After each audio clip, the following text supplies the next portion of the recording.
Bonjour, bonsoir. Nous vous saluons au nom précieux de notre Seigneur et Sauveur Jésus-Christ et vous souhaitons la bienvenue sur Jésus-Christ, le seul dominateur, une autre chaîne d'évangélisation. N'oubliez pas de vous abonner, d'aimer et de partager pour que l'évangile aille le plus loin possible. Vous êtes actuellement à l'écoute de la méditation du jour et aujourd'hui notre méditation a pour titre « Avoir des attitudes qui vont nous faire grandir spirituellement ». Avoir des attitudes qui vont nous faire grandir spirituellement. En Corinthiens chapitre 10 au verset 23 nous dit « Tout est permis, mais tout n'est pas utile. Tout est permis, mais tout n'édifie pas. » En Corinthiens 10, 23.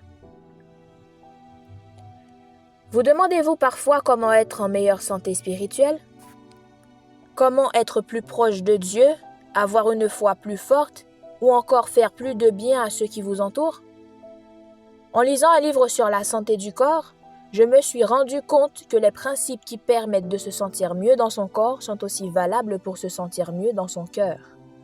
Et un des plus grands secrets pour se sentir mieux, c'est de manger mieux. Pour se sentir mieux dans son corps, il est essentiel de prendre conscience de l'apport nutritionnel de tel ou tel aliment. Cela peut se résumer en 4 catégories que l'on connaît bien.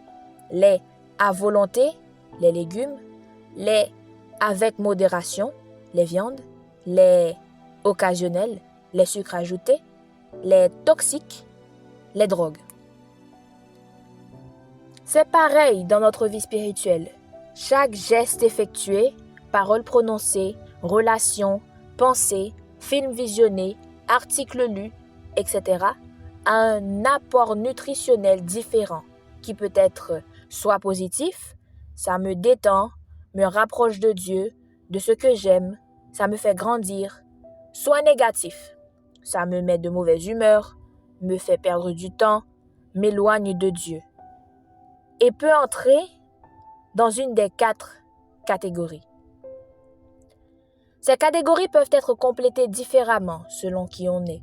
Par exemple, il y a ceux qui sont accros aux réseaux sociaux, alors que certains, c'est de l'occasionnel. Je vous invite donc, avec l'aide de Dieu, qui sait exactement ce dont vous avez besoin, à vous demander quel est l'apport nutritionnel de ce que vous faites, regardez, dites chaque jour. Pour comprendre ce que vous devez consommer à volonté, avec modération, pas ou peu, ou surtout pas. Aujourd'hui, notre verset à mémoriser se situe dans 1 Pierre, chapitre 2, verset 2. 1 Pierre 2, verset 2. Désirez comme des enfants nouveau-nés le lait spirituel et pur, afin que par lui vous croissiez pour le salut.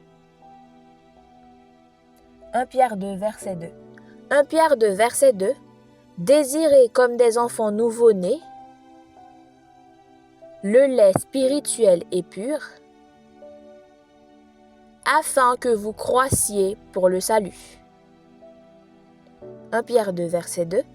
Que le Seigneur vous bénisse. Bonne méditation.